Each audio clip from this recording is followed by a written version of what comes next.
For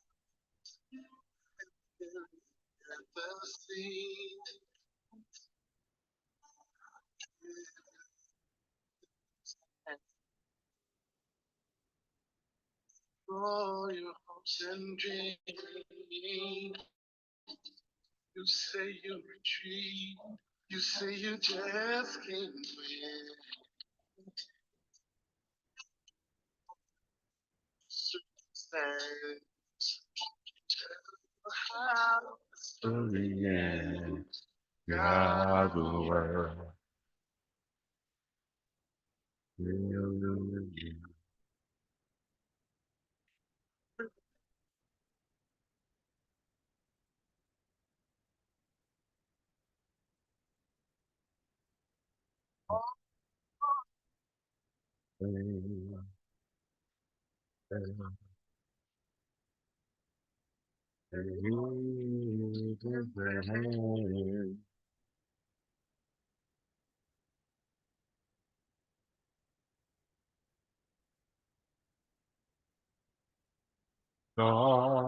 rain comes slowly on me.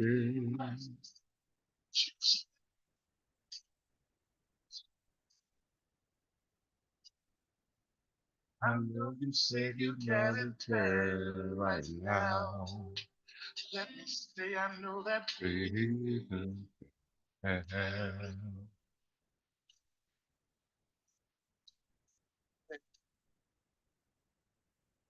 Just don't say.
So the tears in my eyes, I knew them time might give up.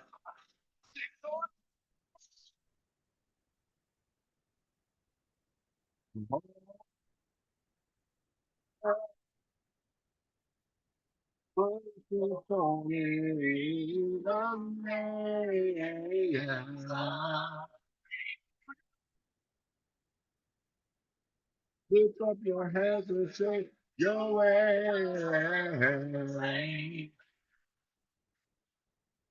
Greetings.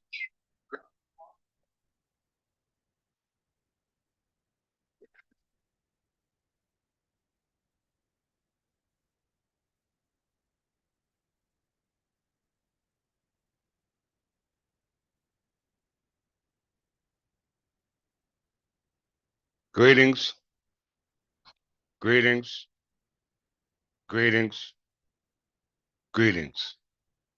It is I, King Clifford Jefferson, ascendant of Godfrey, the fifth Caliban Jew, son of folk, the ruler of Jerusalem. I'm the reincarnation of King Edgar the Peaceful, which we know as Jesus Christ, or the Vicar or Christ, or Melchizedek, also known as the King of Righteousness. It is February the 21st, 2025, which is equivalent to the Berber year 2975. I greet you in the name of all the ancestors, predecessors, successors. I greet you in the name of my Queen Sister Galveston from the House of Galveston. I greet you in the name of Archbishop Belmont from the House of Belmont. I greet you in the name of Countess Searcy from the House of Searcy, as well as all other officers and staff. I greet you in the name of all that is within our power to do in this day and time for the resurrection of the English church, i.e., the English church of England. Hold that thought.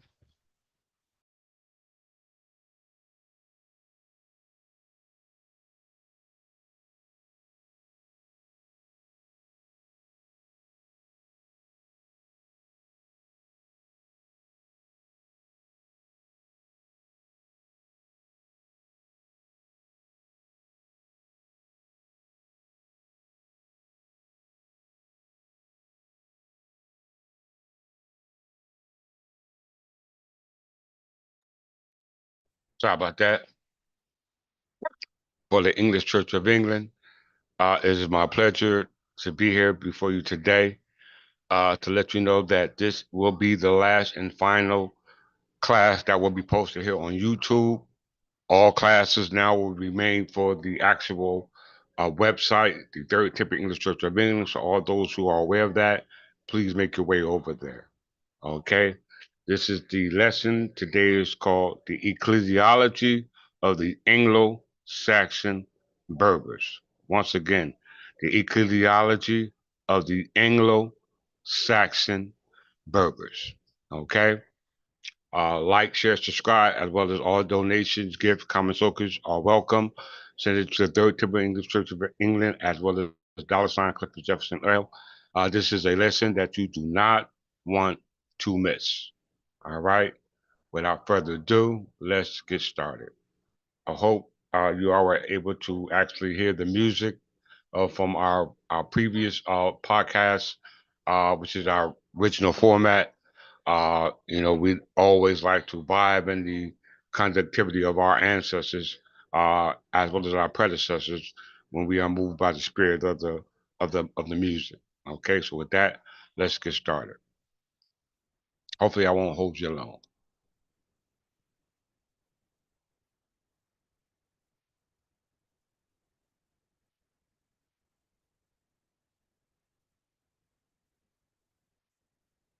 Ecclesiology of the Anglo-Saxon Church. The ecclesiology of the Anglo-Saxon Church. Okay? That's what we'll be discussing today.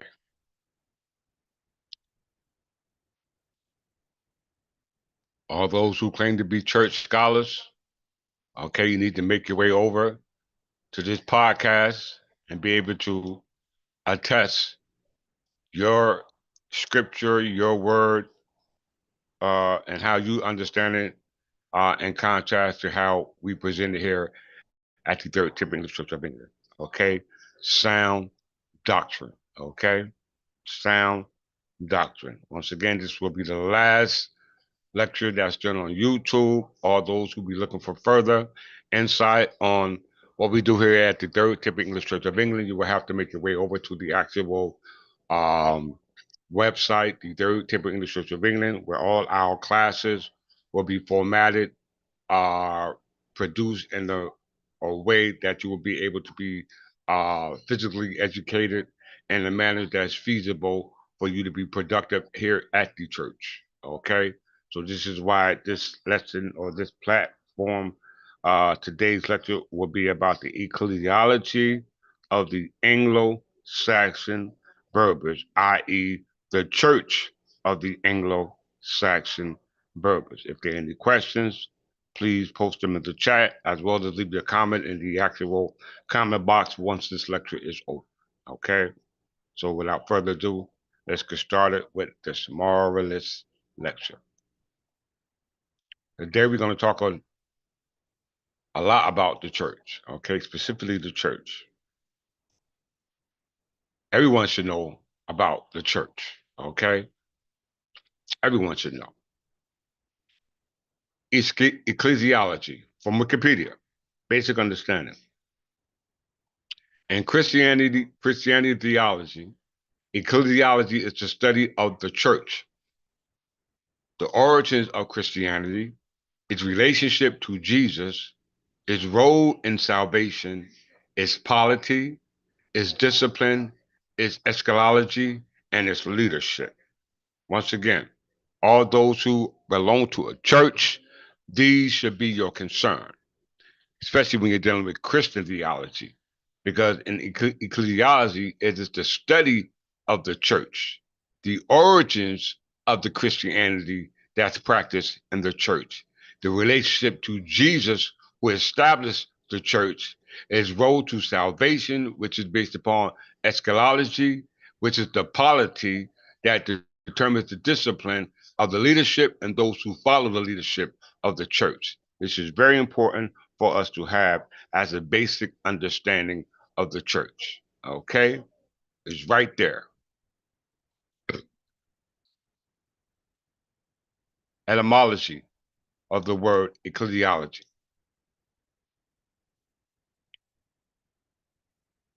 The roots of the word ecclesiology comes from the Greek ecclesia, meaning congregation or church, and logia, meaning words, knowledge, or logic, combined term used in the name of science or bodies of knowledge. Once again, the word congregation or church comes from the Latin word ecclesia and the word logia, if that's how I pronounce it, means words, meaning knowledge, logic, a combining term used in the name of science or bodies of knowledge. A basic understanding. Are there any questions in the chat line? Basic, in regards to that basic understanding of the word ecclesiology, okay, which means the knowledge, the logic, the words based upon the science of the body of politics of the words associated with the church. Okay, that's very important. And one thing about what we just read, based upon the study of ecclesiology, is it's eschatology. Okay, very important word. All right. We understand in Christian theology, ecclesiology is the study of the church, the origins of Christianity, its relationship to Jesus, its role in salvation, its polity, its discipline, its eschatology, and its leadership. So we all must search and seek out these understandings based upon Jesus, the salvation that Jesus promised, the polity that Jesus was disciplined in, i.e., the government, the laws, all right, which brings forth the discipline, all right, which is what everyone should be doing based upon what we are called to do as leaders, okay? Very important to have that basic understanding.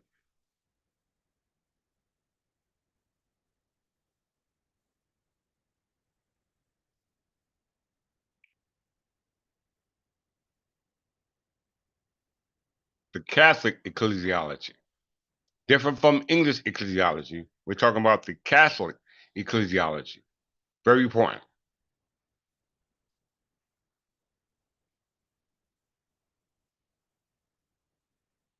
Ecclesiological model of church as an institution holds that the Catholic Church alone is the one holy Catholic and polytheistic church, and is the only church of divine and apostolic origin led by the Pope.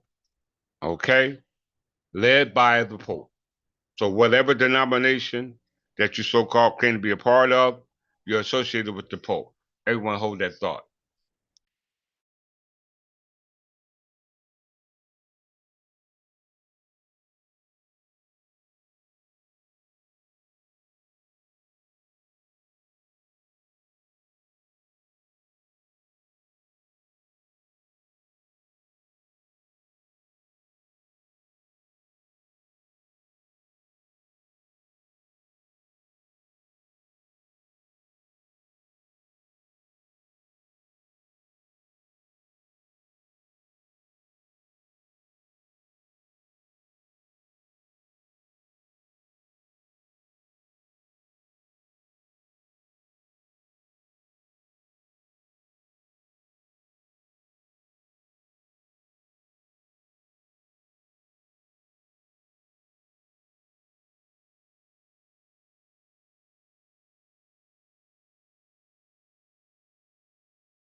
Sorry about that, everyone.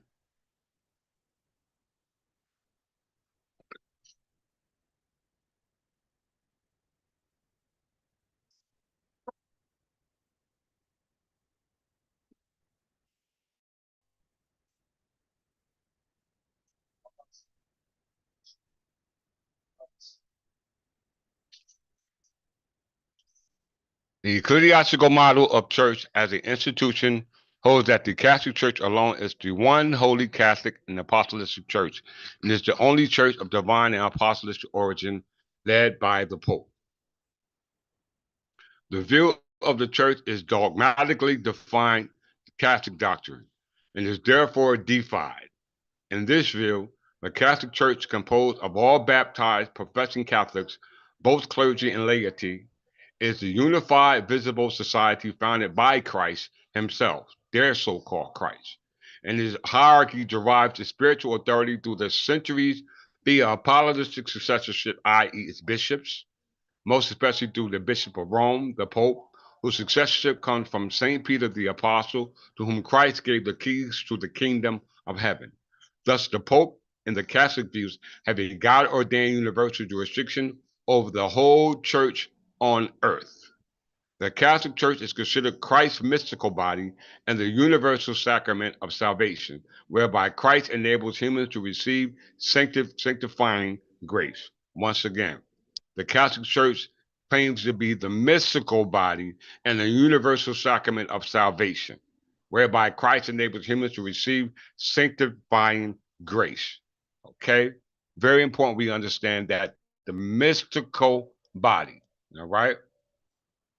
The model of the church as a mystical communion draws on two major images: the first of the mystical body of Christ as developed in Paul's epistles, and the second of the people of God.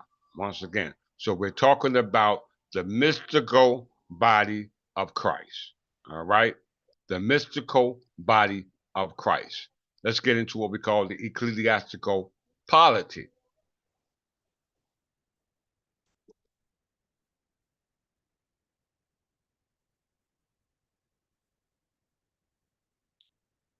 Ecclesiastical polity is the government of a church, the government of the church. So when we talk about ecclesiology, we're talking about the church. When we're talking about ecclesiology polity, we're talking about the government of the church. Okay?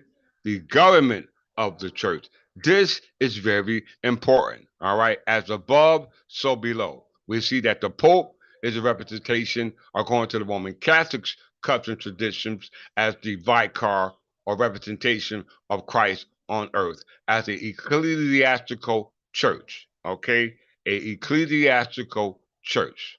Very, very, very important. All right. So therefore, we have to make our connection to the church. Okay, because we understand ecclesiology deals with the church. So what's our connection to ecclesiology in reference to the church and all the things that are associated with the church? Okay, all the things that are associated with the church. All right. Because we know that when we go back to the word ecclesiology, it clearly says that the word ecclesiology is related to the origin of Christianity, its relationship to Jesus, okay, and the role of salvation, its polity, its discipline, its eschatology, and its leadership. This we must understand before we go anywhere else. We understand ecclesiastical polity deals with the government of the church. Let's make sure that's true because we know ecclesiastical deals with the church and the word of the church, and polity actually or has to deal with what we call the government. So let's look at that real quick. So everyone get a basic understanding of ecclesiastical polity. Okay? Polity. Everyone should be writing these words down.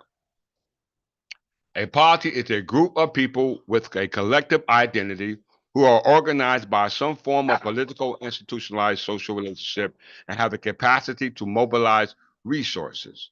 A political polity can be a group of people organized for governance, such as a board of a corporation, the government of a country, or the government of a country's subdivision. A polity may have various forms, such as a republic administered by an elected representative, the whim of a hereditary monarch, and others.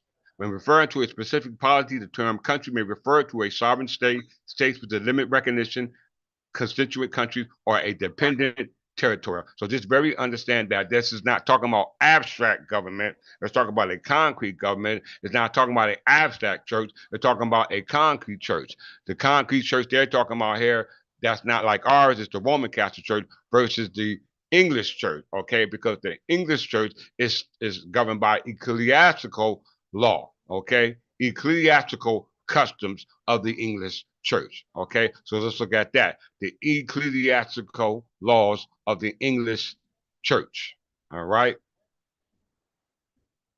Or the English people. Let's look at that.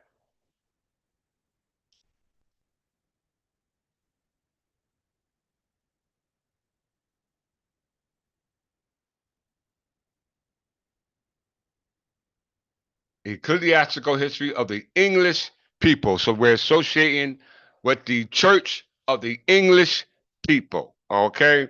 This is how you establish your national identity by associating yourself with the English people. And the English people are associated with the church and the church polity, i.e., the church government, which we call the body of politics. All right.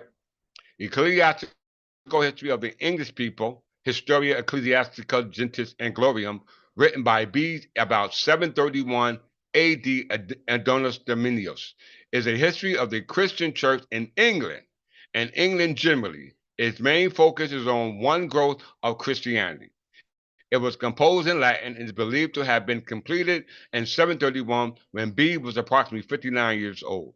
It is considered one of the most important original references of the Anglo Saxon history, and according to some scholars, has played a key role in the development of the English national identity. Okay? So we have the ecclesiastical history of the English people, which deals with the history of the English church. Okay? The history of the English church, going back to Bedes, which established the national identity of the English people, which were actually Anglo-Saxon Berbers. Okay? Anglo-Saxon Berbers. What is English national identity? Let's see. Read a little bit about that.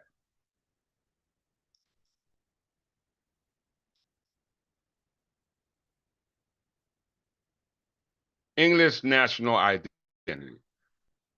For Lindy Brady and Mark Morris, Bede's Ecclesiastical History of English People and the Construction of Ophir Dyke exemplifies the establishment of such an identity in the as early as 731 AD, becoming a national identity with the unification of the Kingdom of England in the 9th and 10th century, and changing status once again in the 11th century after the Norman conquest, when Englishry came to be the status of the subject indigenous population.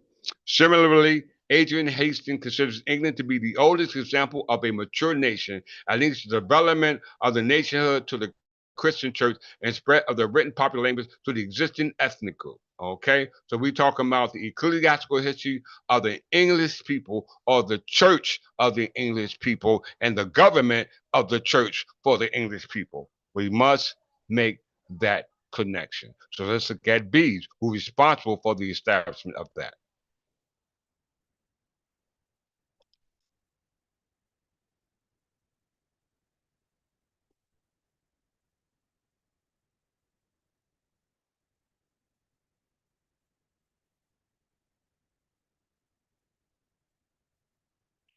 Bees, also known as Saint Bees, the Venerable Bees, Bees the Venerable. Disregard the actual uh, painting.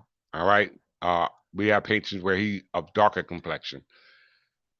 Anyway, was an English monk, author, and scholar. He was one of the most known writers during the early Middle Ages, and his most famous work, Ecclesiastical History of the English People, gained him the title the Father of English History. He served at the monastery of St. Peter and his companion monastery at St. Paul in the kingdom of Northumbria and Angles. Okay? Bees, St. Bees. Let's read a little bit more.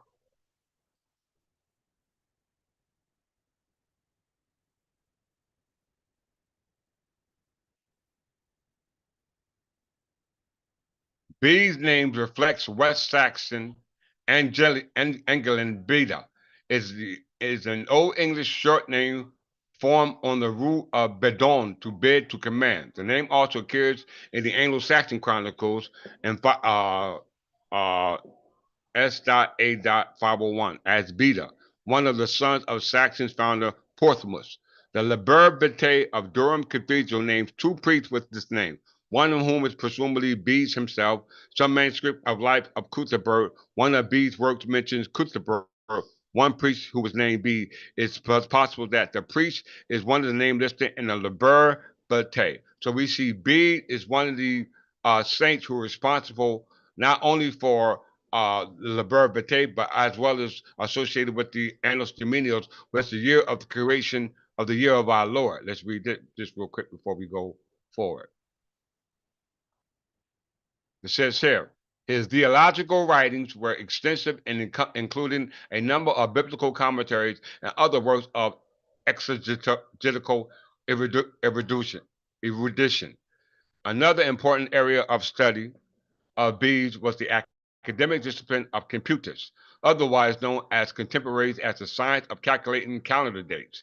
One of the most important dates Bedes tried to compute was Easter, an effort that was mired in controversy. He also helped popularize the practice of dating forward from the birth of Christ, Annos Dominios, in the year of our Lord, a practice which eventually became commonplace in medieval Europe. He is considered by many historians to be the most important scholar of antiquity for the period between the death of Pope Gregory I in 604 and the coronation of Charlemagne in 800 AD.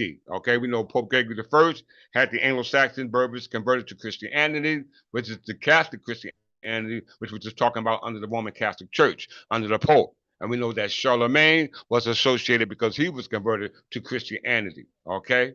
We must understand that. All right? We understand that Charlemagne was a Frankish king, but not like Alfred the Great, who was a Berber king. All right? This is very important because when we go back to the barbarian civilization, the barbarian kingdoms, Alfred the Great unified the barbarian kingdoms. Okay? Let's touch on that real quick.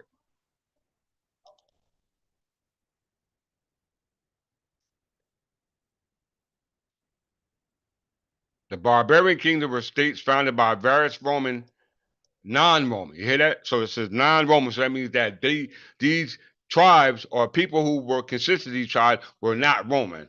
Primarily Germanic people in Western Europe and North Africa following the collapse of the Western Roman Empire.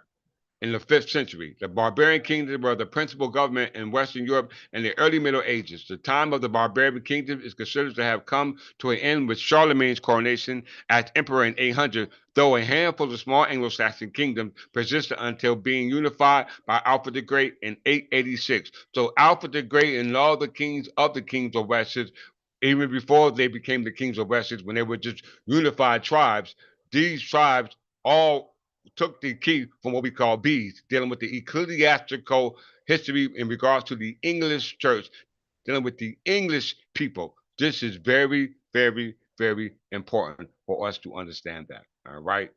Very important for you to understand that because this goes into what we call, as mentioned, B's were responsible for not only Annos Dominios, year of our Lord, but as well as Liber Vitae. The Liber Vitae means a book of life. Okay, it means the book of life. Let's look at that real quick.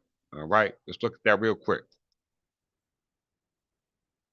The book of life from your perspective, abstract perspective. The eschatological and annual roll call. Okay, this is what we call it in English nationality. You call it in the Bible the book of life. Okay, in Judaism, Christianity, and Islam, the book of life is an alleged book in which God records or will record the names of every person who is destined for heaven and the world to come. This eschatology, okay? According to the Talmud, it is open on Rosh Hashanah, the Jewish New Year, and as as it is analogous for the wicked, the book of the dead. For this reason, extra mention is made for the book of life during Amidah recitation during the high holy days, the 10 days between Rosh Hashanah and Yom Kippur, the Day of Atonement, the two high holy days. So we see the book of life, as you call it, is a reference to the eschatology. Okay? Eschatology.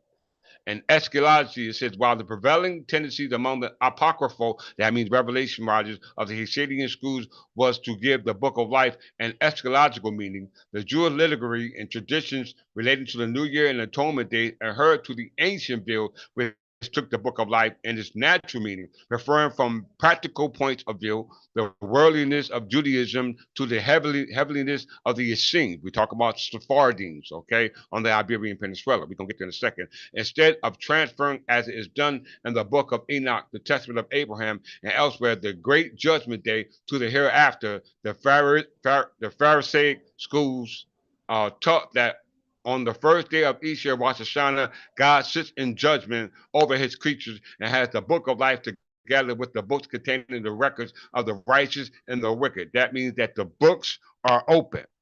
Okay? That means that the books are open. We call that the Liber Bate. Okay? As Bees called it. Okay? The Liber Bate. Let's look at it as a manuscript. Okay? Let's look at it as a manuscript.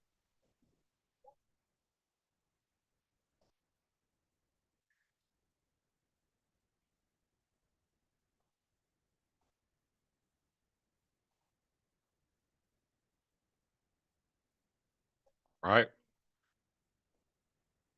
New Minister of Liberté is a confraternity book produced in Winchester in southern England in 1031. It records the names of visitors to the new ministers Winchester and contains other information too, as well as a contemporary image of King Canute the Great and his first wife Elgifu of Northampton. First of all, what is a confraternity book? Okay, how many know what a confraternity book is? Let's look at that real quick. Confraternity book. What is this book?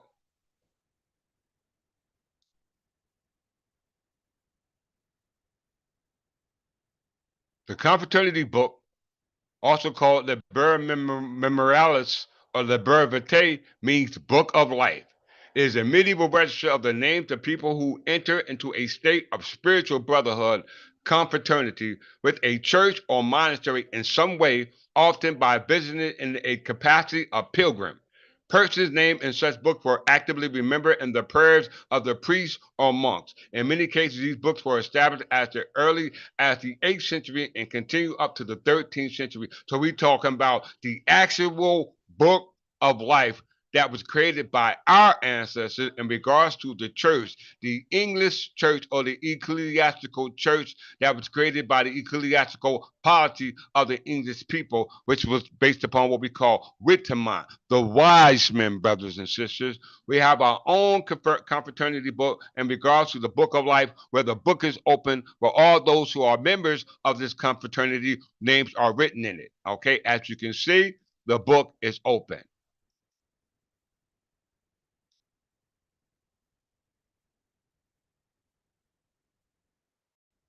You see, the book is open. The book is not closed. The book is open. Can anyone explain that? Huh? Somebody please explain that. Can you? Bear with me.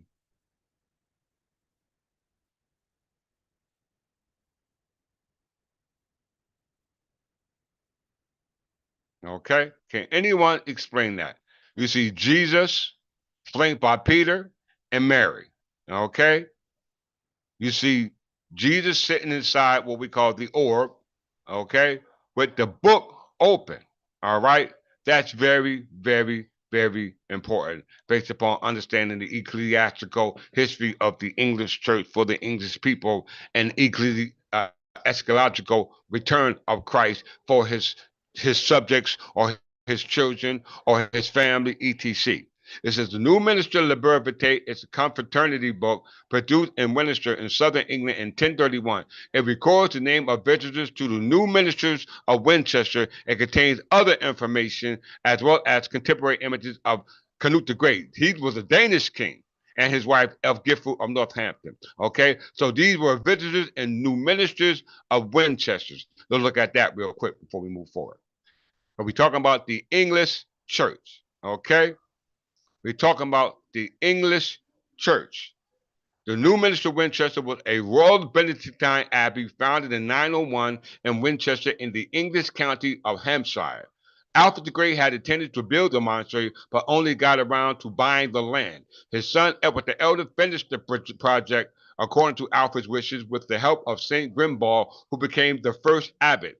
It stood so close to the old ministers, now it's called new ministers, that the voice of two choirs merged with chaotic results. The body of King Alfred was transferred to the new ministers. St. Grimbald joined him and was also given the body of Breton St. Judoc of St. Jose, making the important pilgrimage center. It became a Benedictine house. As we can see, this is the picture or the charter of King Edgar the Peaceful, our Jesus Christ. The charter of King Edgar the Peaceful. As you can see, the book is closed now. Okay? The book is closed. There's King Edgar, there's St. Peter, and there's Mary. Okay? But the book is closed, and you see King Jesus flanked by four angels. Okay? And the charter. Okay? Charter means an instrument for incorporation or personifying or or incarnating. Okay, so King Edgar represents the incarnating of Christ on earth, i.e., through what we call the resurrection of the ecclesiastical church. Okay, the ecclesiastical church. We must understand that, and we see in the ecclesiastical church the books were opened under the new minister's charter by King Edgar or Jesus Christ. Okay, as you can see here. Page from 996 charter of King Edgar of England, in which he confirmed the conversion of New Minister Winchester into a Benedictine monastery. Edgar is pictured here standing between Virgin Mary and Saint Peter. I repeat, this is the history in regards to our church. Okay? We must comprehend that. All right? We see here in the New Ministry of Liber Vitae, the book is open, and we see in the new charter by King Edgar the Peaceful, under the new minister's charter, the book is closed. So your name must be written in that book of life in regards to you be a part of the confraternity, i.e., a part of the brotherhood or sisterhood. I cannot stress that enough. Okay, very very important for you to understand that. All right, let's move forward.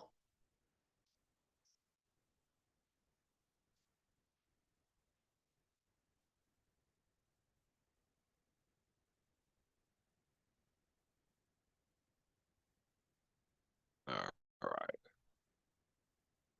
let me go here.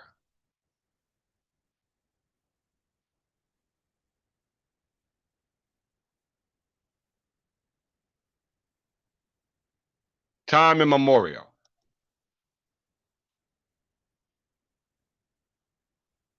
Time immemorial. It's still reference to the church.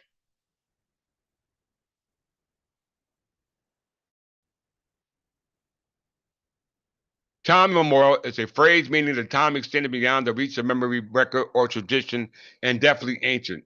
Ancient beyond memory or record. The phrase is usually a legally significant context as well as in common parlance.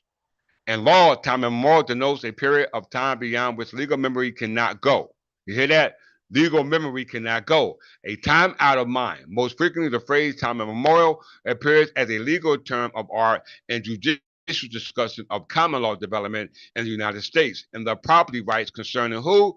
Native Americans. Not Native Indians, but Native Americans. Okay? Very, very important. Your rights and heritage is right here in what they now call North America. How we know it? Let's go further.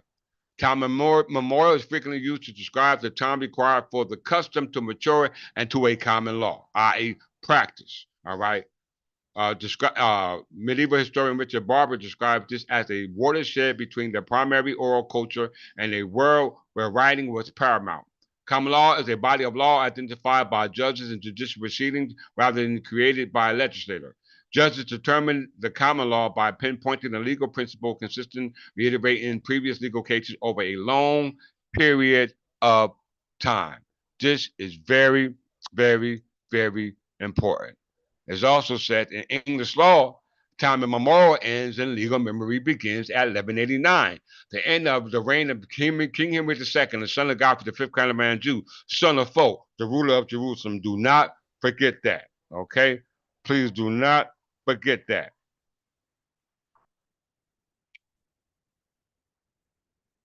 All right, let's get it. In English law, time immemorial ends in legal memory. That means when it was written down. Before there was no legal memory, it wasn't written down. It was just a formal way of life practiced by our ancestors under the Plantagenet King, King Henry II, son of Godfrey, the fifth kind of man Jew, son of Folk, ruler of Jerusalem, who is associated with the invention of the English common law. You hear that? Not just King Henry II, but also Alfred the Great. Because common law is found to have a non-historical immemorial advent. It is distinct from laws created by monarchs or legislative bodies on a fixed day. And in English law, time immemorial has also been used to specify the time required to establish a prescriptive right. You hear that? A prescriptive right is the right to be able to possess property based upon some form of easement. Okay, easement. Easement is a use and property that you don't own, okay? But prescriptive right goes back to our ancestors before they started using through the process of what we call adverse possession. What is prescription right? Since we talk about time immemorial, because we know time immemorial was governed under common law, and common law is governed by what we call case law, which is called precedents, okay? It is called precedents. We must understand that. Prescription of sovereignty before we go to the president. Prescription of sovereignty before we go to the president. Prescription is an international law, is sovereignty transfer of territory by the open encroachment by a new sovereign upon the territory for a prolonged period of time, acting as the sovereign without protest or other contest by the original sovereign. It is analogous to the common law doctrine of easement by prescription to private real estate. In this case, we're talking about property that belongs to the church, the ecclesiastical church, and Jesus Christ, who was the founder of the church, in this case will be King Edgar the Peaceful, as a result of the English Benedictine Reform, which was the transfer of the old ministers to new ministers to the new ministers charter, okay, with the opening, with the closing of the Liber Vitae, i.e. the Book of Life, which is the confraternity of all those who made their way as a result of what we call pilgrimage into the brotherhood or sisterhood, all right, become a part of the fold. We must understand what I'm talking about. If you don't, you'll forever be in a world of confusion, my brothers and sisters, a world of confusion. So let's go to the presidents to back that up. Okay? Let's go to the presidents to back that up.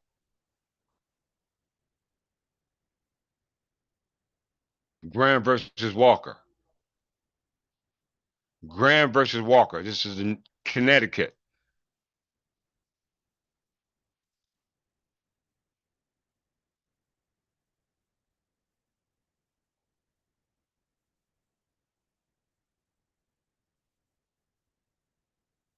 Owing to essential differences between the legal and political institution of two countries, the law of this state, unlike the common law of England, does not sanction the establishment of personal rights of way or other easement by immemorial local customs. When we talk about immemorial local customs, we're talking about time immemorial. So the immemorial customs, as we read, is the only way for prescription of easement. And prescription easement is a non-possessory use and property that you don't own. That means that God gave it to whoever God was and told you that through the process of lottery season, you are now to go on and possess this. Not by way of some type of instrument called a deed, which conveys the ownership versus ownership, which is the right of title to possess that particular estate. And in this case, we're talking about land, okay? Land based upon the immemorial custom that we used to own it before we written the laws down to preserve the customary practice of owning property. Okay, let's move forward in this case law. The answer contains three separate defenses: a general denial. I don't want to read that. Let me go here.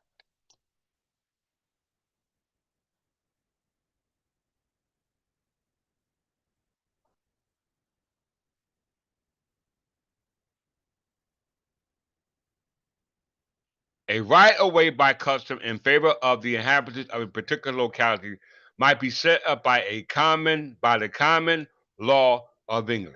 Okay?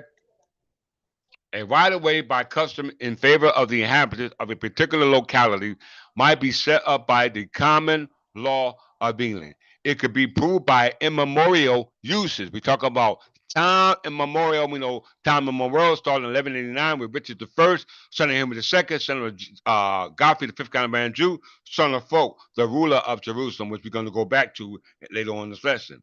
From such proof, a presumption was deemed to arise that the usage was founded on a legal right. Okay? This right was not assumed to arise from the grant by a owner of land of a easement in it. Okay?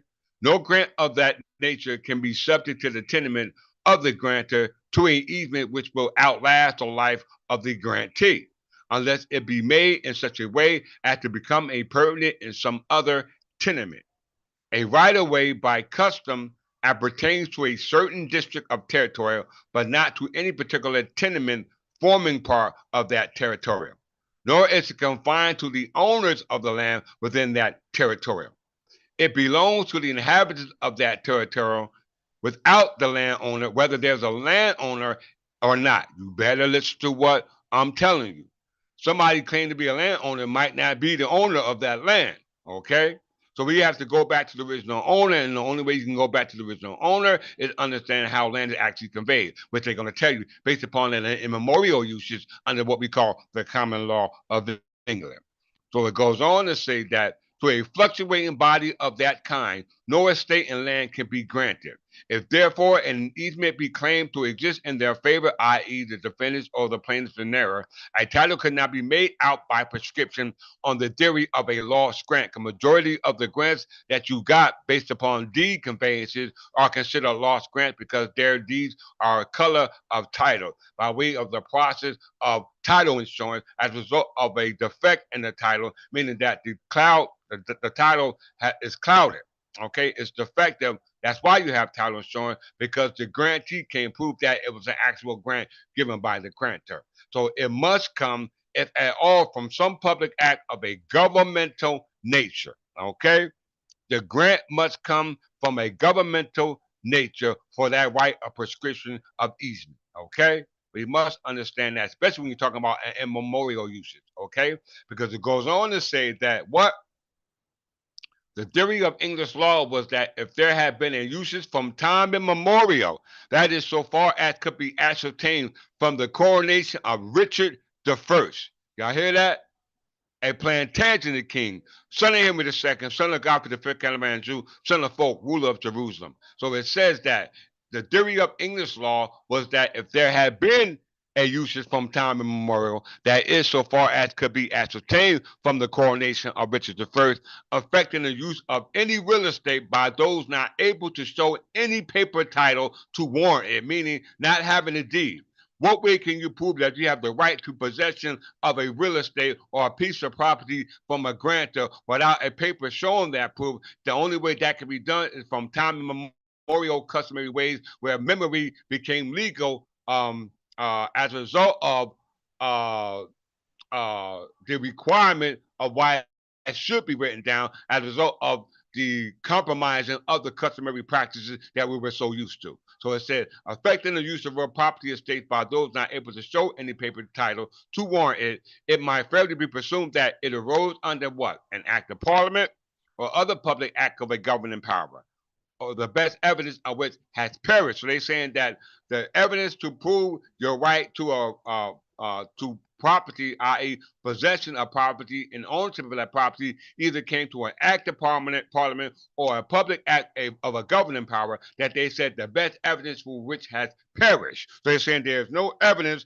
to prove your right to possession based upon some possession inquiring what we call time immemorial uses. Okay, unless a charter from some feudal law or ecclesiastical corporation might be such an act. Once again, I repeat, a charter from some feudal law or an ecclesiastical corporation might be such an act. Of such charters, there were no public records. That the accidental destruction of the parchment on which one was written should annul the privileges which it gave would be plainly unjust. So they're telling you the only way that the time immemorial uses of customary practices going back to time immemorial can be preserved is through some charter from some feudal law or ecclesiastical corporation, which is the ecclesiastical church with the ecclesiastical polity based upon the ecclesiastical procedural processes that governs the church, which is what we call a body of politics or a polity. Okay? This is case law. You're reading it for yourself. That's a corporation so. Let's look at corporation so.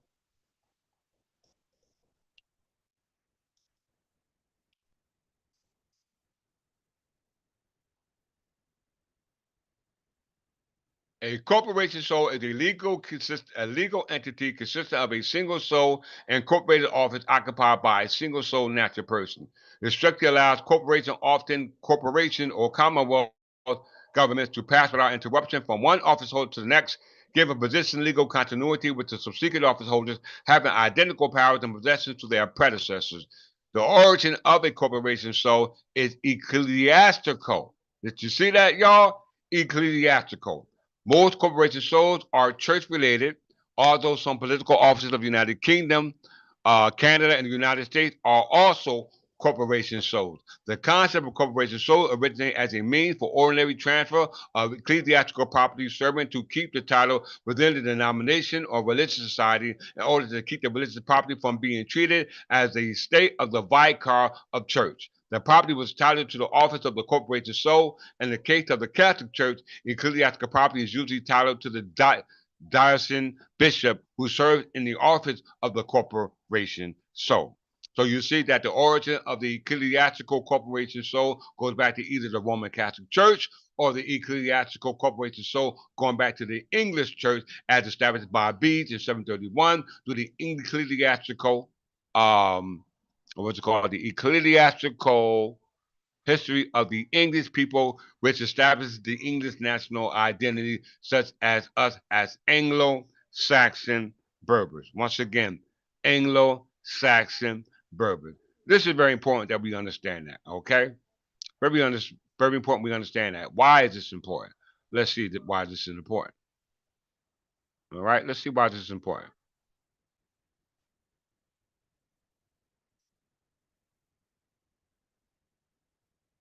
Let's see.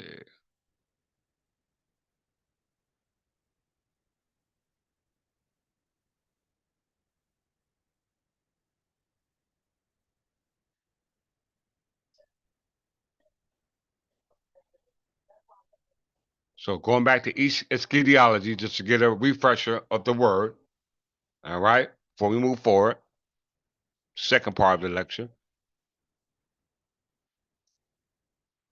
Ecclesiology, Christian theology, ecclesiology is the study of the church, the origins of Christianity, its relationship to Jesus, its role in salvation, its polity, its discipline, its eschatology, and its leadership. We've just been talking about that for the past, hour or so, okay? For the past hour or so. This is what we've been talking about. Now we're going to talk about the eschatology of the English church as well as the government of the English church concerning the English people, concerning their national identity. Okay? Let's look at that. Eschatology. What does that mean?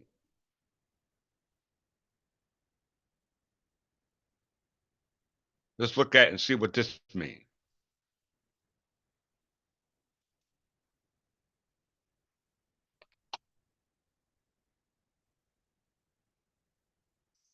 All right?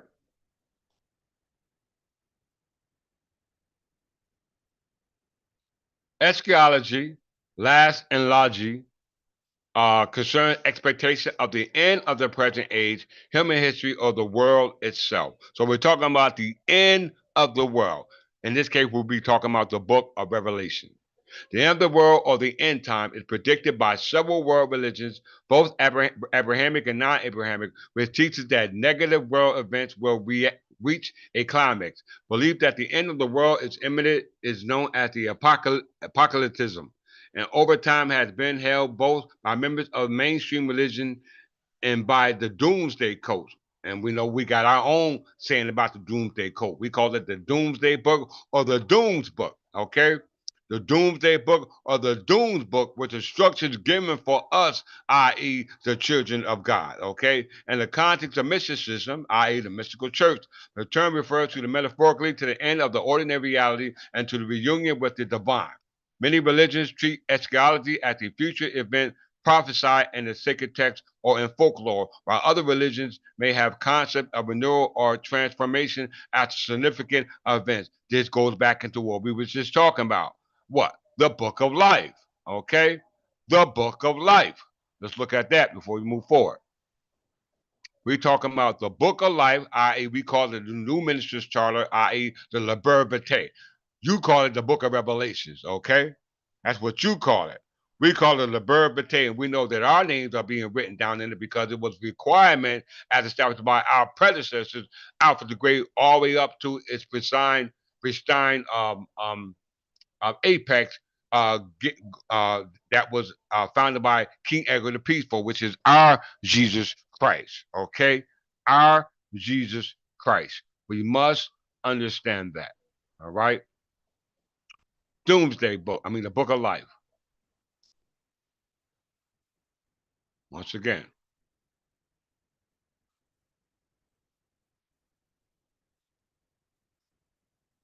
while the prevailing tendency among apocryphal writers of the Hasidian school was to give the book of life an eschatological meaning. Now we know eschatological has to do with end times, okay?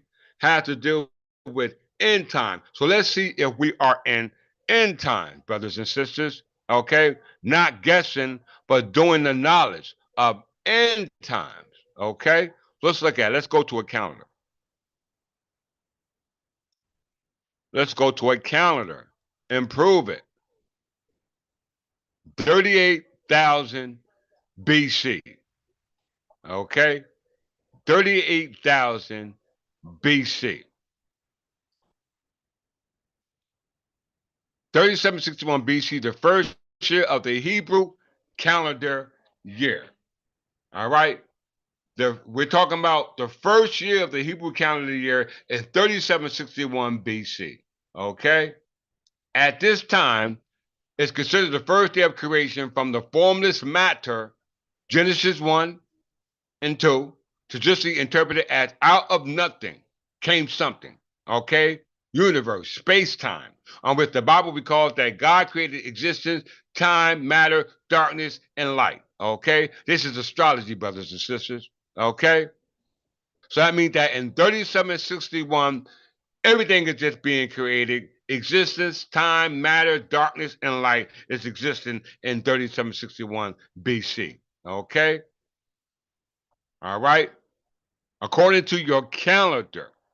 Okay? According to your calendar. All right?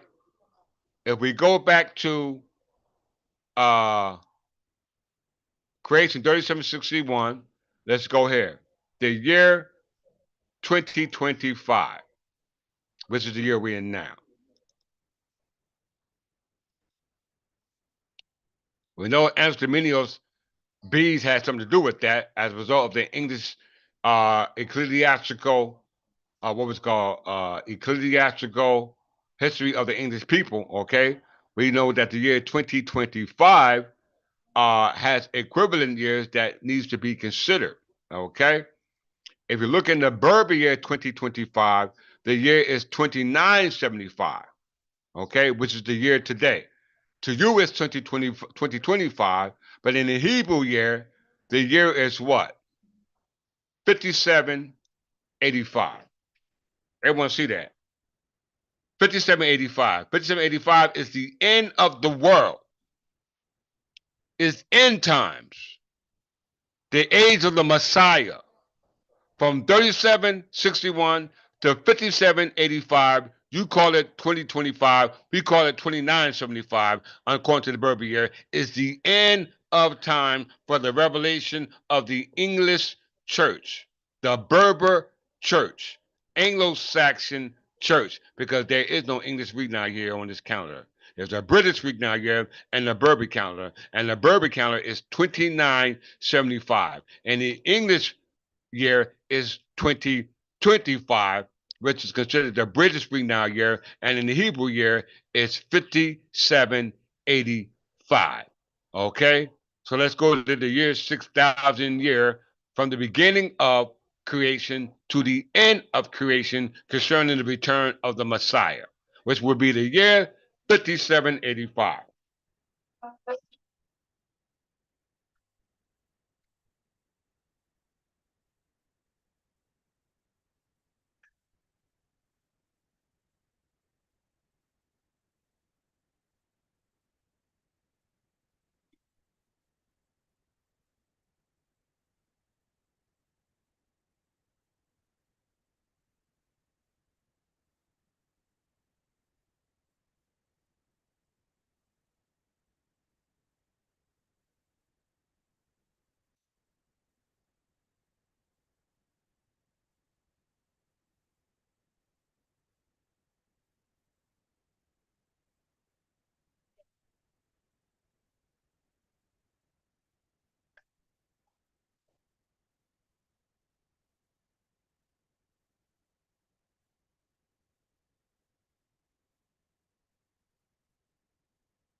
All right. We already established that 3761 was the beginning of creation, all right, and 5785 was the end of creation, okay? It says, according to the classical sources, the Hebrew year 6000 year marked the latest time for the initiation of the Messiah age. The Talmud, Midrash, and the Zohar specify that the day in which the Messiah will appear, this is Jesus Christ, all in regards to Jesus Christ, according to the English ecclesiastical, is King Edgar the Peaceful, which I'm the reincarnation of, okay? I'm the reincarnation of King Edgar the Peaceful, which was Christ in that time and era. This is about 1 BC, okay? 1 BC in the Berber calendar is in your calendar, the year 3761, which is the beginning of your creation. The year 2025 is in your year, the year 5785, which is the end of creation, which is in the Berber year 2975. So it says here, according to the tradition Hebrew calendar, starting at the time of creation, once again, 3761 BCE. The current 24 or 2025 Hebrew year is 5785. We just showed you that, which marks the ending of the 6,000 year period, which marks the year of the return of the Messiah, which is the Berber year 2975, which brings me here to the year 1 BC to qualify it.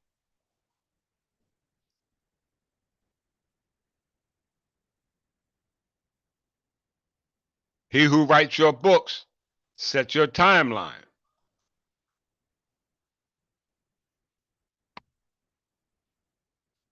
1 BC.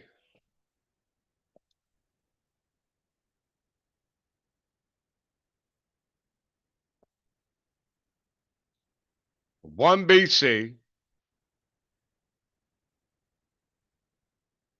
is in the urban condition. The founding of the city is 753 BC. This is not AD, this is BC.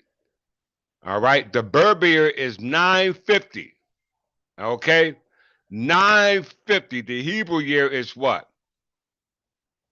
3761. The beginning of creation story. Okay. When life, let's go to it, 38 BC. Let's look at it. So you can't say I'm lying. Somebody been lying to you, but it ain't me.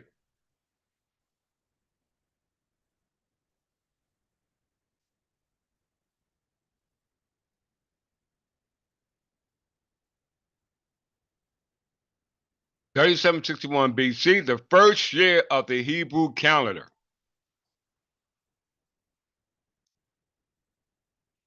October 37, 61 BC, they got it down to a date. Considered the first day of creation from formless matter, traditionally interpreted as out of nothing. You hear that? On which the Bible recalls that God created existence, time, matter, darkness, and light in 3761 BC. So that means at this time, 3761 BC, the Anglo Saxon Berbers must have been those gods. Okay? They must have been those gods because the year is 950 BC. 950 BC. I mean, yeah, BC. Okay. All right. 950 BC. When you go to 951 uh, in the calendar, it will be AD. How we prove it? Let's go 1 year up. Let's go 1 year up. 1 AD just to prove it.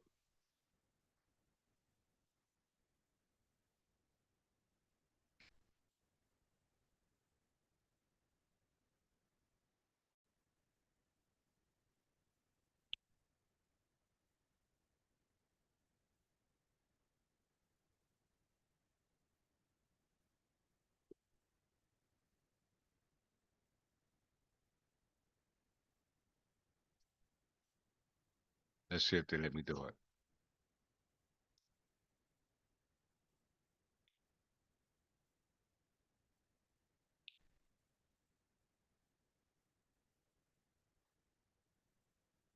Show it to me. Here we go. All right. Let me show it.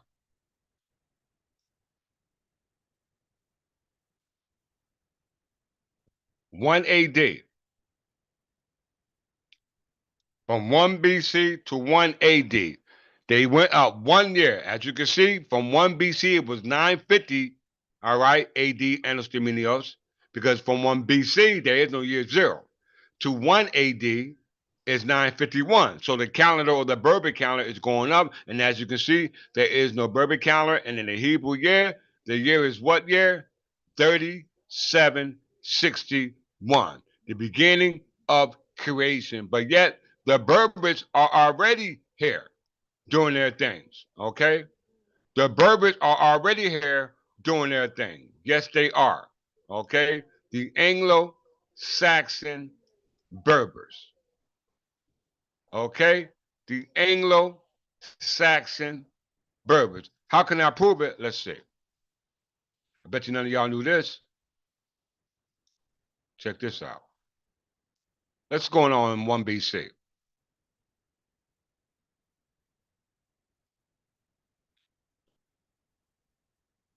In 1 BC, the kingdom of Cush, approximately date of Natakamani, succeeding Amanishekto, forgive me if I pronounce it wrong, as the kings of Cush. So in 1 BC, there so-called Egyptians running around on the planet. In 1 BC, okay? In 1 BC, there are Egyptians running around on the calendar, and these are Berbers, okay? Because there is, you see a Berber calendar, it's negative Coptic calendar, so we can assume that these Berber people are the same, all right? In 1 BC, known as the kings of Cush, we know that these kings were Nubian kings, all right? We know that 1 BC goes back to what? 753 BC. Ab-Ur. That's the 22nd dynasty. Okay? That's the 22nd dynasty. Matter of fact, let's prove it real quick. Air conditioner.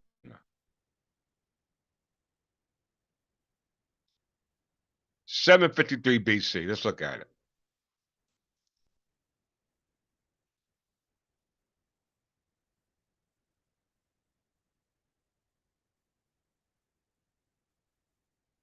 Berbers on the planet before civilization is even created.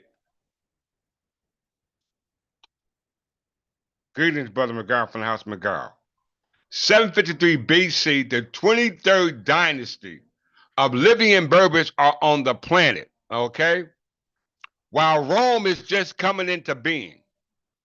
Rome and Aurelius founds the city of Rome, where we're in the 22nd dynasty of Libyan Berbers. Now we're back in 1 BC, where the Berber counter is still existing, and we got Kushites in 1 BC on the planet before the creation, the biblical story is even created. Somebody please explain that to me. Huh? Somebody please explain that to me. Let's go back.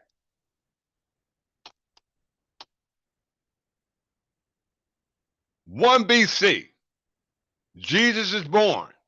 Okay? Dionysius Exiguus and his Annuals Dominios, according to the most scholars, use the word incarnation, but it's not known whether he meant conception or birth. We call it personification or incorporation, the same as incarnation when you're dealing with the ecclesiastical church as a corporation soul, i.e., that mystical body of Christ. Okay? You must understand that. All right? So in 1 BC, according to the Berber calendar, you got Berbers on the planet, okay? From the kingdom of Kush. Where they at? Right here. Let's look at these our ancestors, okay? Let's look at them. Not the comedy. Let's look at them real quick.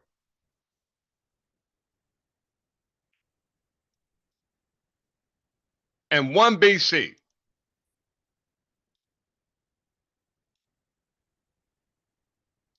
not the Kamani, also called Aqua Kamani, was the king of Kush who reigned from Monroe in the middle of the first century Christian era, who as co-regent together with his mother Eminatory.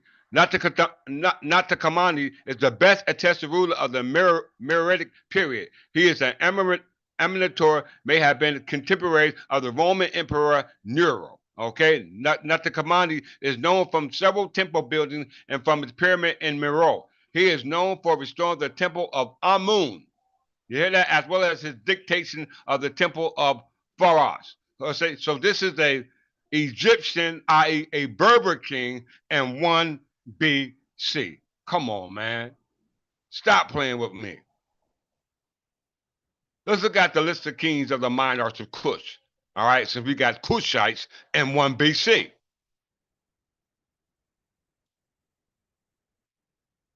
The kingdom of Kush. List of monarchs of the kingdom of Kush.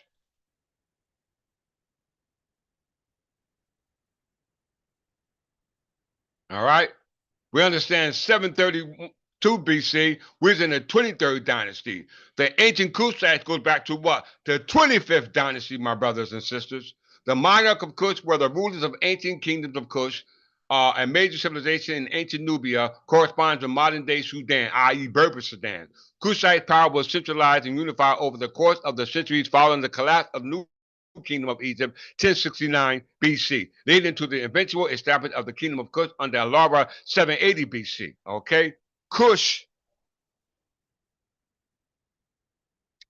reached its apex of its power 739 to 656 BC, when the Kushite kings also ruled as the 25th dynasty of Egypt. Rome wasn't even around at this particular time.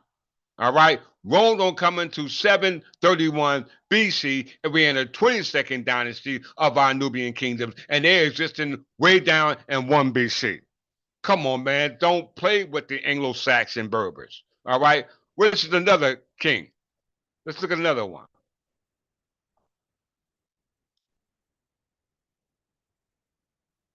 This is another king ruling in 1 BC. Look some of the Almacs.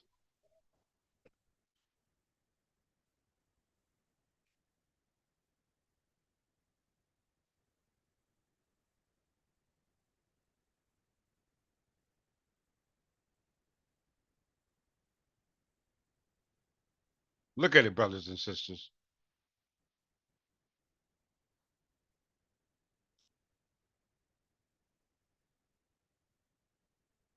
Look like an Almac head.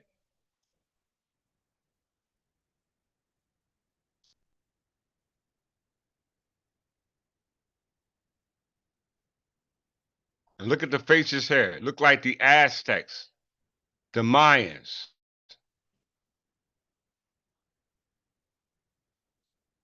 All right, has the same type of hieroglyphics like the Aztec culture. Okay, very, very, very important that we comprehend that. All right, it's an Arik Hakakar, 1st century AD, the kingdom of Kush, Berbers ruling in 1 BC. Come on, don't play with us, brothers and sisters. His mother, Amatori. Let's look at her.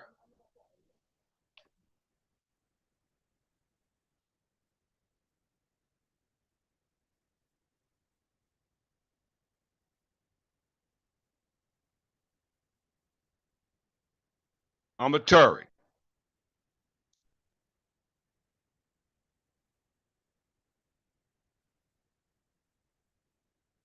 Look at it, brothers and sisters. 1 BC, 1 AD.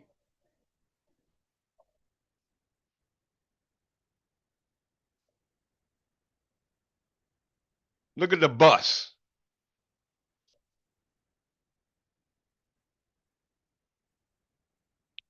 Come on, y'all. Let's look at the list of monarchs of the ancient 25th dynasty all the way down to 1 AD.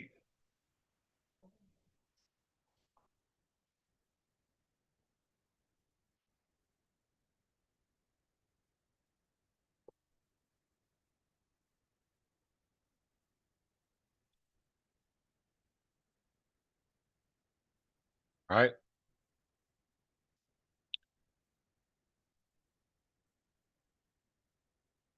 List of monarchs.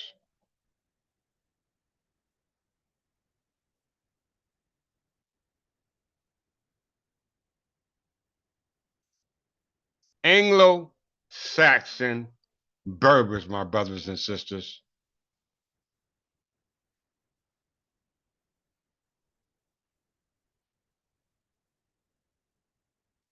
We can go all the way down to 1 AD. Undisturbed.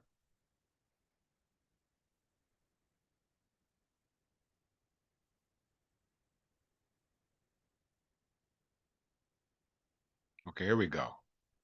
Right here. First half of the 1st century. Berbers running around. And Kush. Nataka Kamani. We just went to him. Amatori. Just went to him. Her.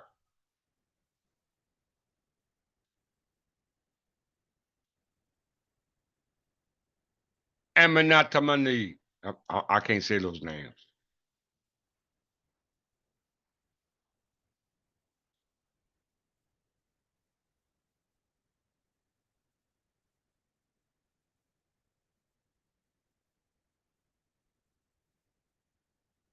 Brothers and sisters, how can you dispute this?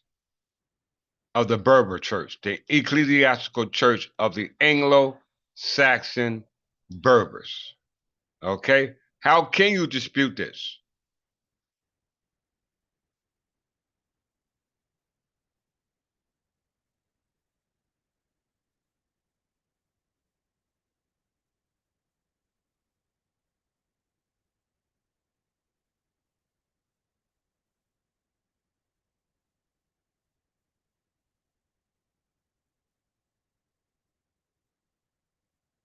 This one right here.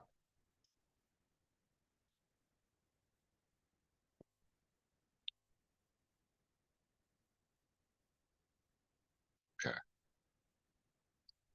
Amani Tenmende was a Nubian king whose dome was named was Nebmatra. His name was written Meretic, while his dome name is written in classical Egyptian hieroglyphics. Okay? And he goes back to right here.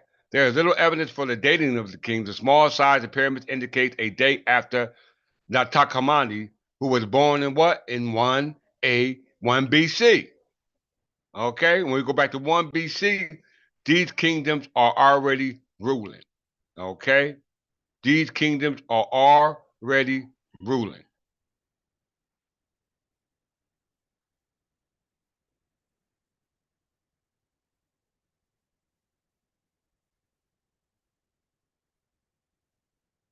Let me go back to 1 BC.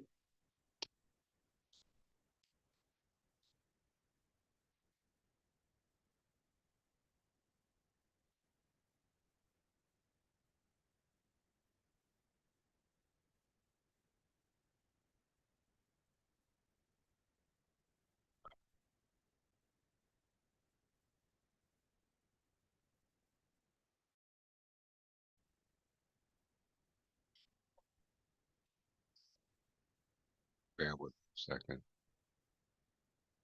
Trying to pull my. All right, here we go. All right, back to where we was. So we see that the kings of Kush, okay, all from the 25th dynasty all the way down to 1 BC, okay? 1 BC, where we're at now, okay? Where we at now, 1 BC. And the Berbers, there is no ring now year, but the only year we need to be concerned with is the Hebrew calendar, and the creation is just beginning. But yet the Berbers are already on, they ain't even planted, nothing's created, but yet the Berbers exist. How can that be, brothers and sisters? Okay? All right, how can that be? All right, so we must realize that we are, in fact, the children of Adam and Eve because we understand our genealogy. Okay? We understand our genealogy. The English Benedictine Reform is very important for us to understand. Based upon the ecclesiastical corporation, which is the ecclesiastical polity of the ecclesiastical church, i.e., the English church, which establishes our identity. All right. All the way to the time of Alfred the Great, all the way up to King Edward the Peaceful, through the English Benedictine Reform, which was reformed by us, now called the Third Temple English Church of England. What was the purpose of our reformation in this day and time? Let's read it. The English Benedictine reform or monistic reform of the English church in the late 10th century was a religious and intellectual movement in the later Anglo-Saxon period. In the mid-10th century, almost all monasteries were staffed by secular clergy who were often married. The reformers sought to replace them with celibate contemplative monks following the rule of Saint Benedict. The movement was inspired by continental monistic reform, and the leaders' figures were Dunstan, Archbishop of Canterbury, Ethelwood, Bishop of Winchester, Oswald, Archbishop of York. These manuscripts were kept, illuminated manuscripts were kept records. Okay. In the 7th and 8th century England, most monasteries were Benedictine, but in the 9th century, learning and monasticism declined severely. Alfred the Great deplored the decline and started to reverse it. The court of Acerton, the first king of the whole of England, was a cosmopolitan, future reformer, such as Dunstan afterward learned from continental exponents of the Benedictine reform. Monasticism. The English movement became dominant under King Edward, 959 to 975, who supported the expulsion of secular clergy from the monastery and cathedral chapters and their replacement by monks. The reformers had close relation with the crown, furthering the interest and depending on it for support. So as we can see, in 959, King Edward was at the head of the English Benedictine reform in regards to the new charter created from the old charter known as old ministers in regards to those who will be written in what we call the confraternity book, i.e. the book of life, dealing with those who will be recorded and be a part of what we call the English church. Okay? The English church. We must understand what's important. Because Alfred Great coded it in the Doomsday book. It's called the Doom book. Let's look at that real quick.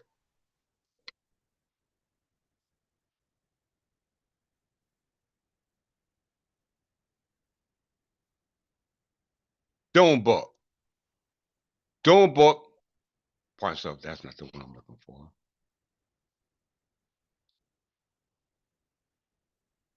Dome book. There we go. Dome book or code of Alpha or legal code or Alpha's great was a code of law, doom being laws or judgment, compiled by Alfred the Great. Alfred coded three prior Saxon codes, those of Ethelbert of Kent and Nea Wessex and Offa Mercia, to which he perfects the modified version of the Ten Commandments of Moses and incorporated rules of life for the Mosaic Code and the Christian codes of ethics for the Christian church, i.e., the ecclesiastical church. Okay, this is what you call the Mosaic Code, i.e., the Mosaic Law. Very, very important for you to understand that because these are called the laws of Moses. Okay? The law of Moses. We all know who Moses was, right? Let's just see if you don't. Law of Moses, the law of Moses, also called the Mosaic Law, is the law said to have been revealed by Moses by God. The term probably refers to the Torah or the five books of the Hebrew Bible. So if the Hebrew Bible is concerned the five book of called the Hexator, we understand that the Hebrew story wasn't created to 3761 when God created the universe, matter, light, darkness, etc. But yet these Berbers were already created, okay, in the image of God, because the image of God was not like the image created when He created everything else, okay? We must comprehend our makeup, okay? We must comprehend our makeup. This means you must know your genealogy. What is genealogy? Let's look at it.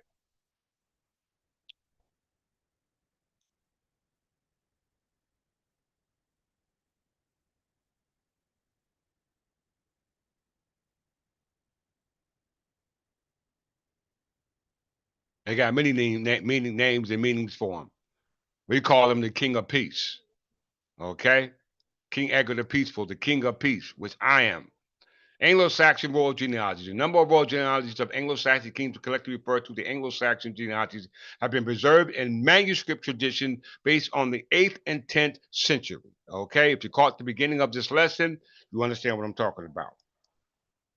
The genealogy traces the successor of the early Anglo-Saxon kings back to the semi-legendary kings of kings of the Anglo-Saxon settlements of Britain. You're going back now to Britain or Brittany or Albion, okay?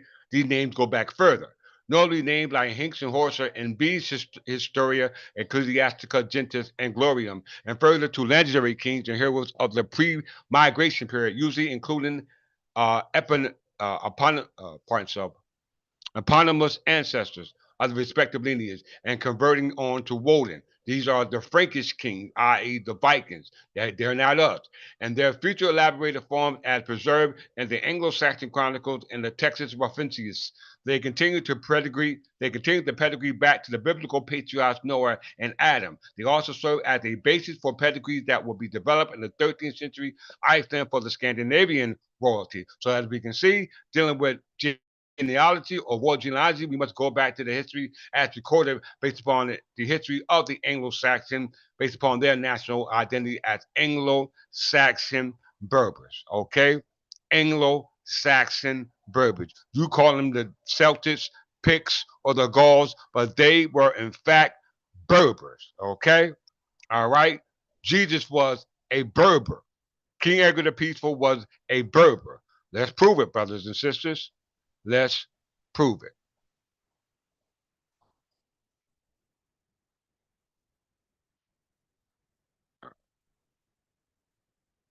it. MS roll.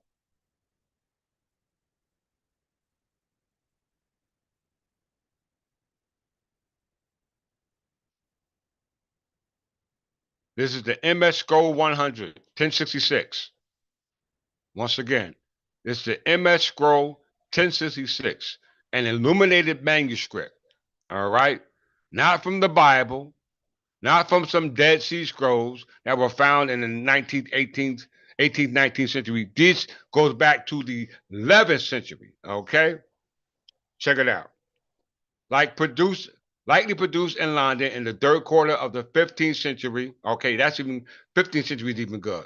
Century of the genealogical chronicle of the kings of England. Did you hear that?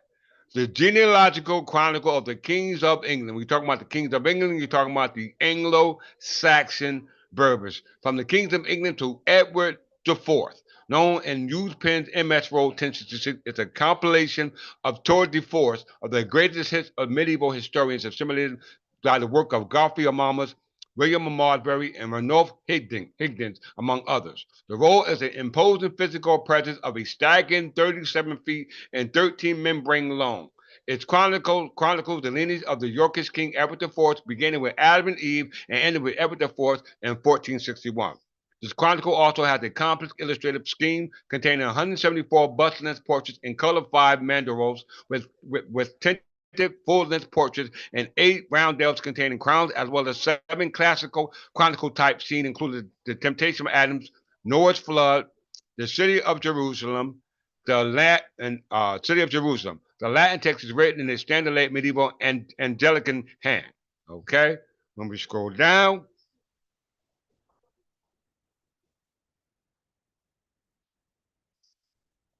it gives you the membrane, the biblical history, classical mythology, folklore, myth, onto membrane 2, the Trojan War, to Brutus Green Shell, membrane 3, to Leo to Silius, membrane 4, Camericus to Algalon, Norse mythology, and so on and so forth until you get on down to what we call the English king. We're only concerned with membrane 1 and membrane 2 because we're concerned about the genealogy of our ancestors going back to Adam and Eve, okay? Adam and Eve. As you can see here in the membrane, this is Adam and Eve. Okay, when we scroll down, you have the T and O map. The T and O map deals with the sons of Noah, Shem, Ham, and Japheth, which is these three. Ham, Seth, Cain, and Abel. And then their children, scrolling down. This is Noah.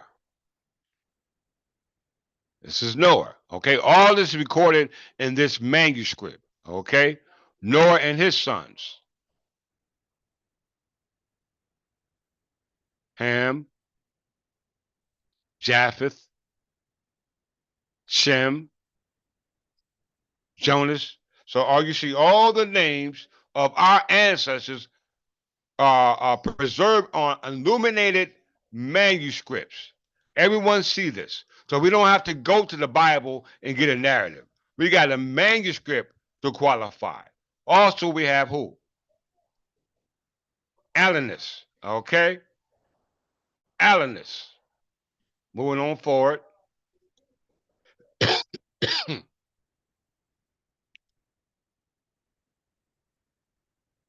That's membrane 1. We go to membrane 2. All right, we go to membrane 2.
So we looked at membrane 1.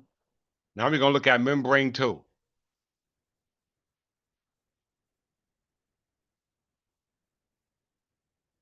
Membrane 2, from Trojan War to Brutus Green Shell.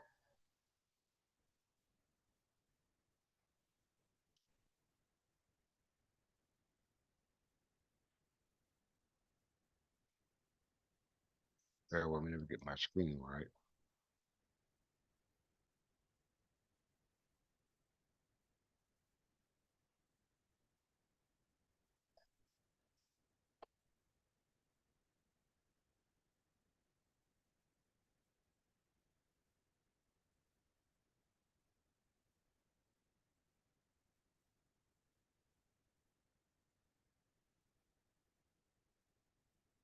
Bear with me.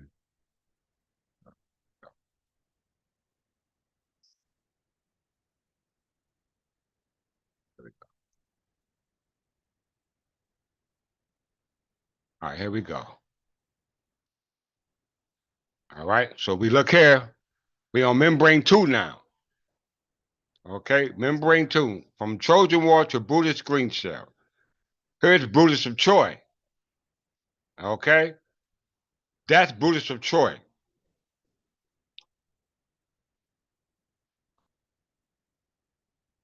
This is Albanacus. This is Lucrinus Rex, king. And this is Canberra Rex. Okay, all these are kings of Britain.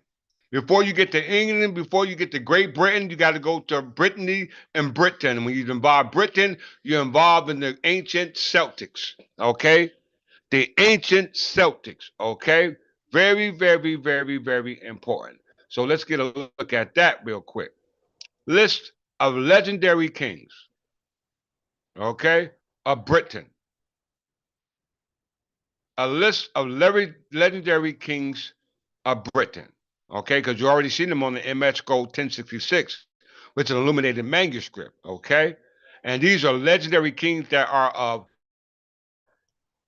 for the lack of a better term, dark skinned, black people. Okay, look at the face.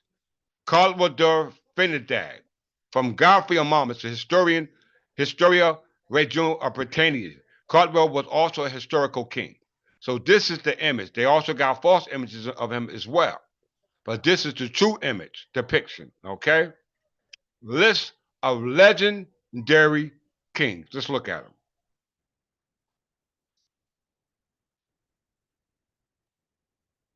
All right? Now, that's what they want to say Bruce of Troy looked like, but that is not the case. We just seen him on the MS Code 1066, and he was clearly dark skinned. Then you got Lucrinus. Let's look at Lucrinus right quick.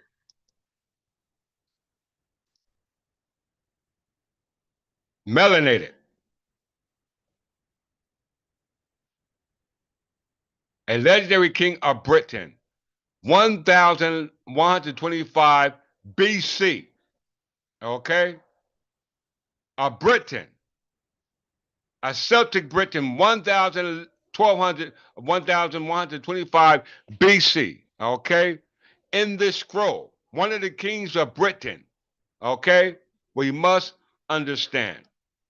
What's another king? Albanactus.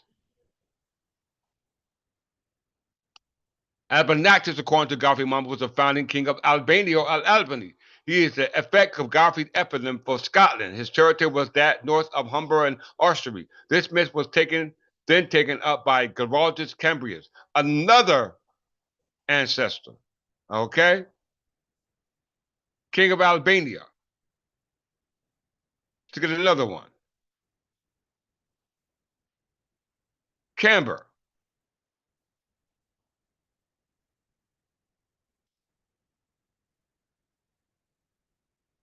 Kings of Britain, brothers and sisters.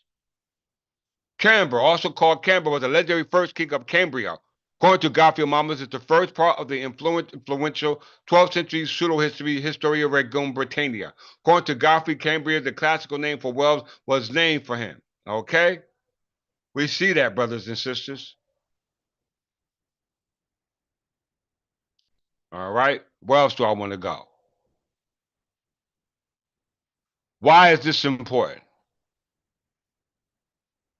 Why is this important? You ask. Let's see why it's important. Before we see why it's important, let me show you some more. We also have Gargustius, another ancient Briton. Gargustius was a legendary king of Britain, as accounted by Godfrey of Monmouth. He came to power in 788 BC. Another king of Great Britain. Okay? These were Britons. Okay? Who else? Gargustius. Gorbatot. Who else? Gorbatot. Let's see him before we move forward.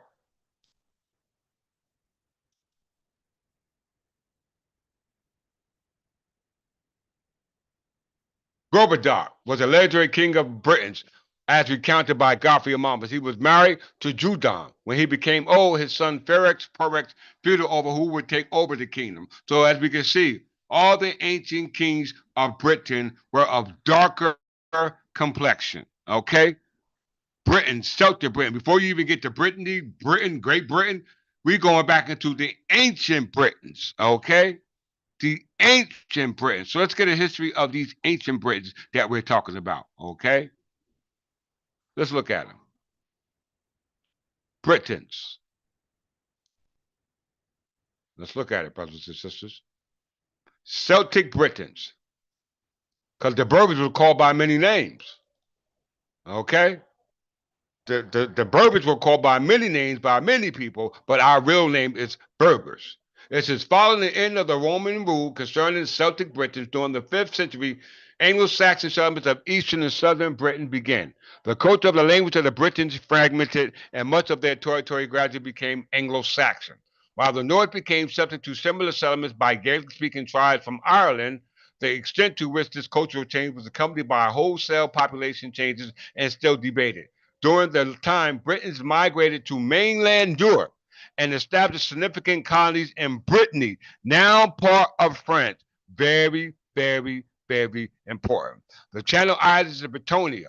By the 11th century, Brittonic-speaking population has split into distinct groups. Did you hear that? So the Anglo-Saxons are in fact the ancient Celtic Britons who are now living in Brittany, okay, on the European coastal northern part of what we call the Iberian Peninsula. We must understand the madness. Let's go to the Kingdom of Brittany. Let's go there. The Kingdom of Brittany.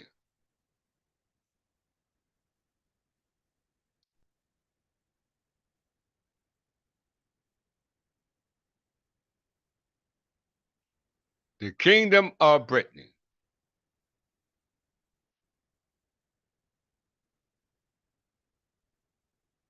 The Kingdom of Brittany was a short-lived vassal state of the Frankish Empire that emerged during the North invasion, and history began in 851 with Erispold's claim to kingship. In 856, Erispold was murdered and succeeded by his cousin Solomon.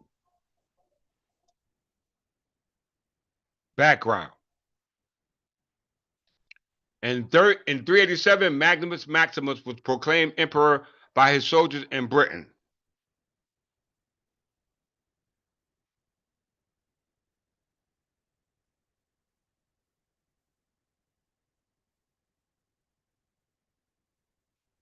In 383, Maximus was proclaimed emperor by his soldiers in Britain. He promptly invaded Gaul and disposed Emperor Gratian during the invasion. He instructed some of his soldiers to occupy the western part of the Armorican Peninsula and expel soldiers loyal to Gratian. The House of Anglo confirms this event in their origin story. Once again, I repeat, the House of Anglo confirmed this event in the origin story about those Anglo-Saxons called Celtic Britons immigrating to what they call the Europe northern coast, now called Britain, under the controls of what they call the Dukes of Brittany. So, like the brothers Madeline Steve said, Britain is from a Brit, meaning Hebrew, Abarat, like Ireland, and the same Iberia, Ibar, meaning Hebrew abstract, meaning Hebrew Abarat. You're absolutely right. But we're not concerned about the language or the spelling. We're concerned about the identity of these people. That's what we're most concerned about. Going back to Adam and Eve up to the present, we're showing you concrete connection of the Anglo-Saxon Berbers, who are the English people, who are the founders of the English church, who are the founders of ecclesiology in regards to the eschatology of the return of the English church, as well as the one who is responsible for the founding of the English church, and we know him as King Edward the Peaceful, our Christ. Okay, because we know Christ means the anointed.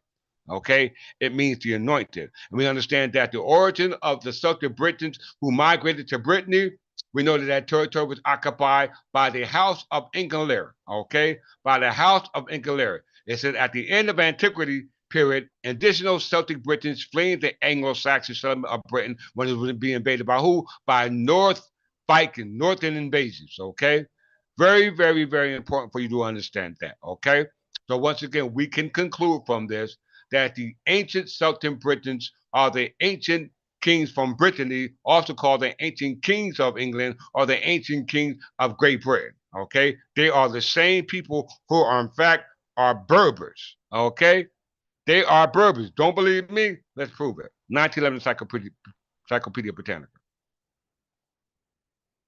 Let's prove it. Notice it's called the 1911 Encyclopedia Britannica. The Encyclopedia of Britannica. When you say Britannica, you're dealing with Britain, Brittany, Britain. You're dealing with all these things that happened in the territories under the authority of those who immigrated, who lived there, who were the indigenous people, and the territories under the misnomer called Great Britain.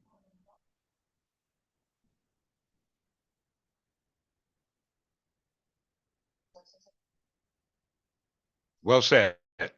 Hold that thought.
I'm back.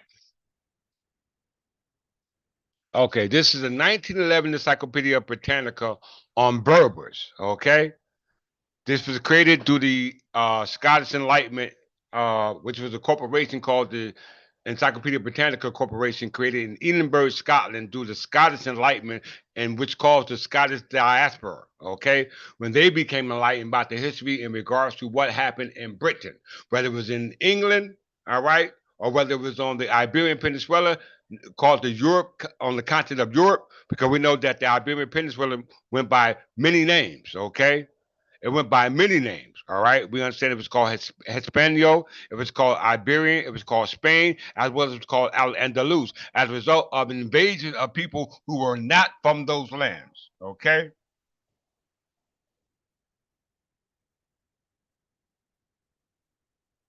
Okay. So 1911 Encyclopedia Britannica is the best source we can use to best establish the identity of those Berbers. Okay. Of those Berbers, and we want to understand that the Berbers were the ones who established the church and the polity of the church, and the polity of the church of the English church, who were the Berbers, was called Wittenmont, and Wittenmont means wise counsel. Okay, very important. So I read.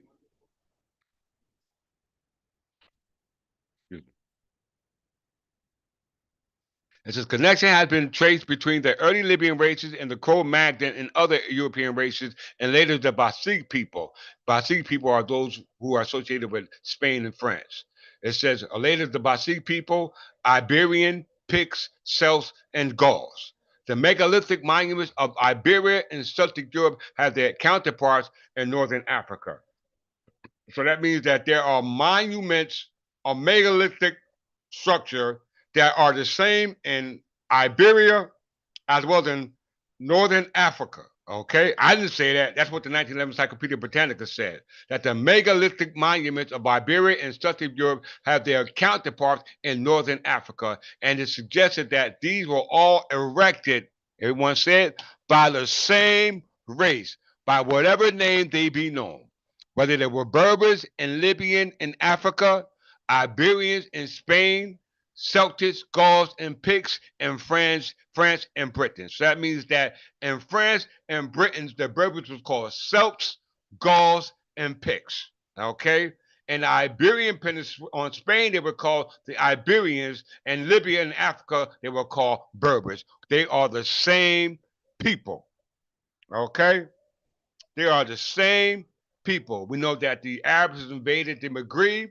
We know that the Arabs invaded the Iberian Peninsula. And we know that the Arabs invaded Britain. Okay? When you get into the all alliances, you get into the Frankish and uh, uh, um, and the Arab caliphs. All right, so it's a long history in regards to alliances going against the ancient kings of Britain, called the Celtic Britons, to what we call Brittany. All right, and we know Brittany was composed of those who descended from Spanish and French houses who were married into the English house as a result of the Plantagenet kings. Okay, how do I know it? Let's prove it. Okay, so we go back to Brittany. Let's go back to Brittany, the Kingdom of Brittany, in closing.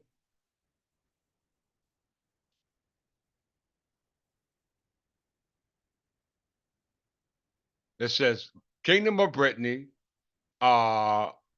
uh, was proclaimed emperor. It says Magnus Maximus was proclaimed emperor by his soldiers in Britain. He promptly invaded Gaul and disposed Emperor Gratian.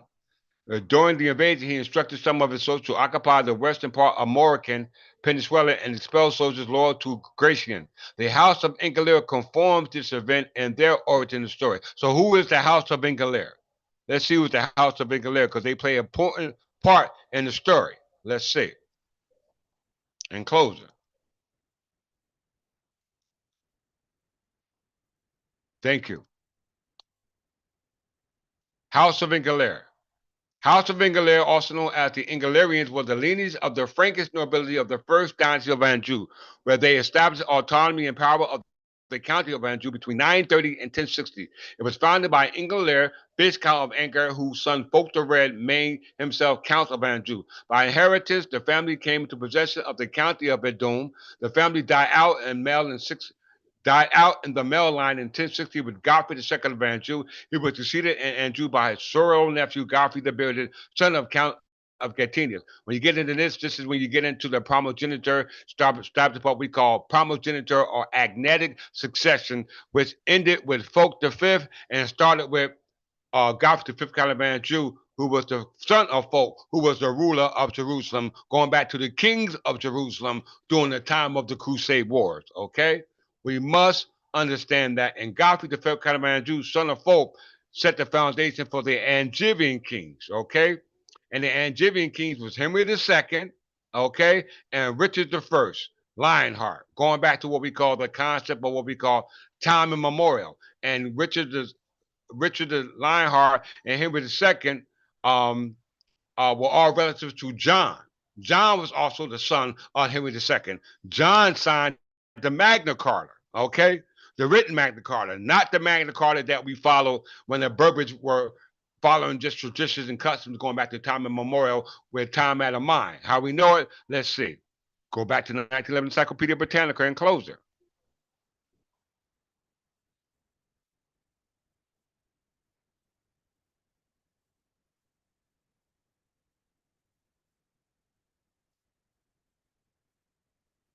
1911 Encyclopedia,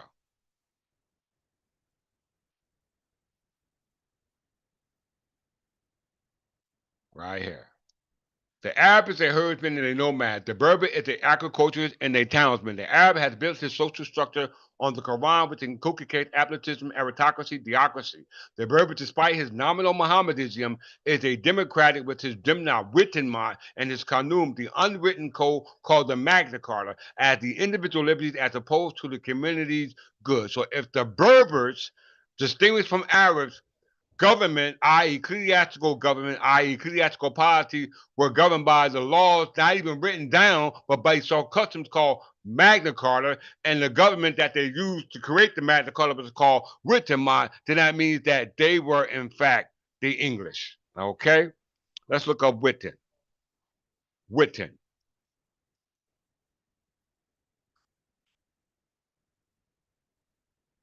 in closing. No, John's not the same son Nicholas, aka King Cole. Not the same. John is the son of Henry II, son of Godfrey, the fifth kind of man Jew, son of Folk, ruler of Jerusalem. These are descendants of the Plantagenet kings who married into the English kings, or what we call the kings of Wessex. Okay? And the kings of Wessex was unified by Alfred the Great in 886 to the barbarian kingdoms who were unified. Okay? Wittenmont. The Witten wise men was the king's council and Anglo-Saxon government in England from before 7th century until 11th century. It comprised of important noblemen, including aldermen, thanes, and bishops. Meeting of the Witten were sometimes called the Wittenmont. Everyone see that. These were Berbers, and primary functions was to advise the king on legislation, judicial cases, and land transfers. The other matters of national and other national matters of importance. You see that? So we are the fathers of the law. We are the creators of the law of heaven and earth. Okay? Understand that you must return back to the English church. Okay? You must return back to the English church. And I'll close on this.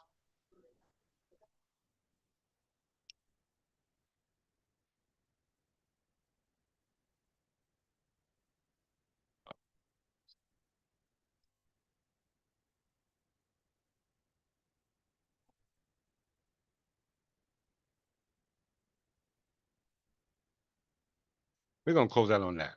I think I said enough. All right. So, with that, understand how important it is to understand the ecclesiastical nature of our church, because ecclesiastical means church. And when we say understand the ecclesiastical nature of the church, we're talking about the nature of how the church functions, and that's based upon its polity. We know polity is associated with the government, and the government of the church is governed by laws of the church. We understand that's based upon the difference between how the Roman Catholic run their church and how the English run their church. And we have to go back into the doctrines of the law establishing that.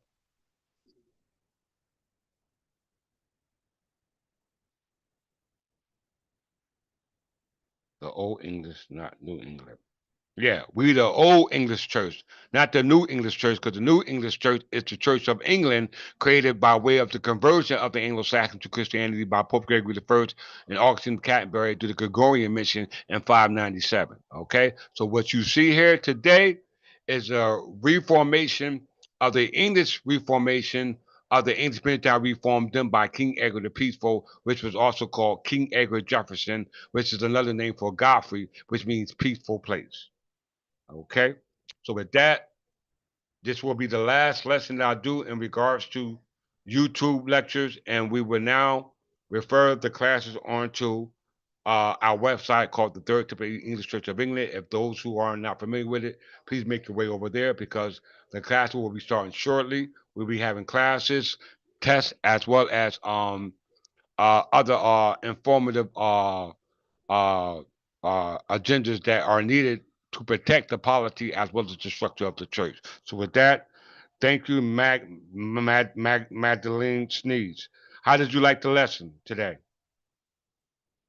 What did you enjoy about today's lecture?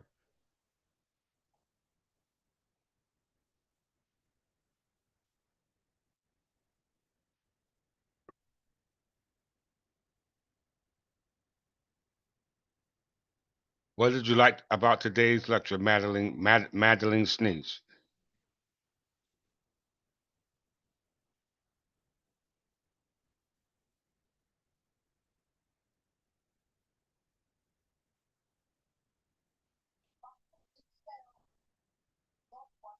Greetings, Brother McGarrell. Glad you was able to join us today, brother. And thank you for your donations. We appreciate it very much. All right, so no, we don't have to pay for anything. We accept free and common sockets, i.e., your donations. You can send that to $ Clifford Jefferson L, Cash App, or the Third Typical English Church of England. Once again, $ Clifford Jefferson L, or the Third Typical English Church of England. Okay, and they will make sure that I get it.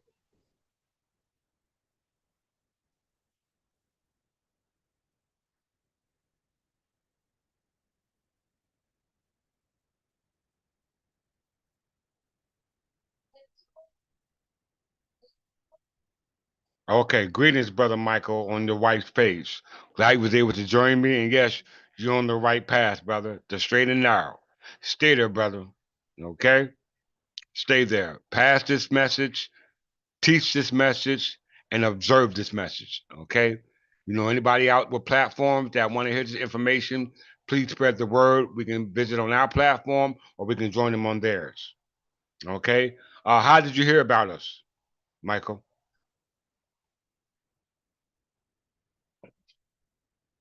How did you hear about us?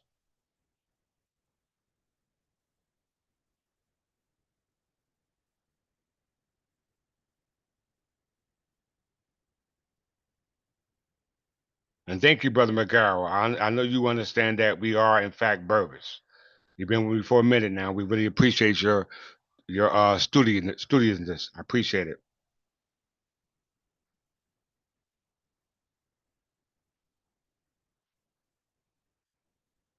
Once again, all donations sent into $ Clifford Jefferson L or the Third Typical Church of England. Once again, I appreciate you, Michael, for coming and checking out what we have to present in regards to the true understanding about the English church. All right. Well, hey, there are no happenings, Brother Michael. All right. You have caught up to the ether. So with that, once again, stay keep a sharp eye on the channel because we're making some changes and we'll be moving to the actual website, the Third Temple English Church of England. So if you haven't made your way over there, please do so. All right. And make sure you watch the videos, observe the videos, and pass on the lessons. All right. So once again, thank you, thank you, thank you.